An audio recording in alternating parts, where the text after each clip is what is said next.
Hi, my name is Dan Corbett, and I'm the managing partner at BlackIron Group. Today, I want to talk to you about upserting or inserting reorder points in Odoo.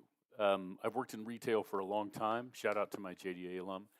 And I know that in Odoo you can key that kind of data in, but you can't really feasibly do that for 1,000 products. It's fairly straightforward to load up reorder points for hard goods, but for soft goods, for apparel, color, size, or anything with attributes, it's a little tougher, so I at least wanted to do a video for it. Couldn't find anything online for how this works, so I wanted to be able to show this so that people could kind of see it. Let's jump in and take a look. So first I'm going to go into sales, and I'm going to export all the data that I've got. I've built my items out there, so you can kind of see the stuff that I've got with attributes in here. But I'm going to take this information and kind of put it together and grab it and bring it out so that I've got these jeans in a spreadsheet. I guess they're khakis. Let's grab all this. I won't bore you with that while I click it. Okay, then we're going to export this data.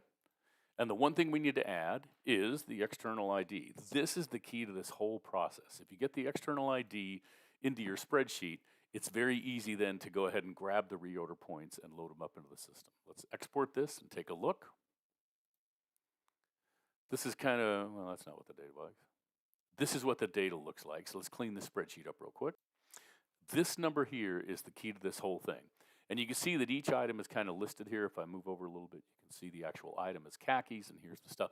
But this ID is what matters. So let's sort this and just get the IDs so we've got those SKUs in the system.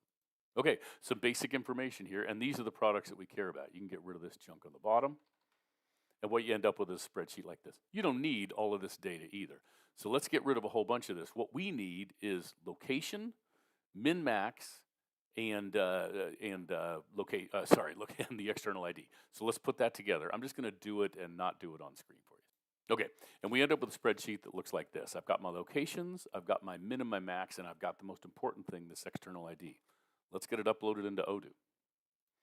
If I go into the inventory module and go to operations and go to replenishment, it basically takes me where I need to be. And at this point, I'll bring a spreadsheet up. So let's click on this to do the import.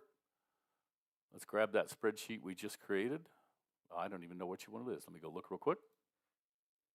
Okay, figured out the file and I renamed it. Let's go with reorder points khakis and open that. It will kind of load the data for you in terms of the fields. It knows that I need that external ID and it knows I need the location. I guess min quantity is probably not spelled out right. So if I grab like that, and then if I grab max quantity, it should grab that information. And at this point, I've got essentially the fields that I need to put that together. Let's test this real quick. Everything seems okay. Let's import that file. And what do you know? My khakis are in here in the system. I guess I have to roll down because the t-shirts start. Yep, here we go. That's the clever, super easy, awesome way to get reorder points loaded into Odoo using spreadsheets. Thanks for listening.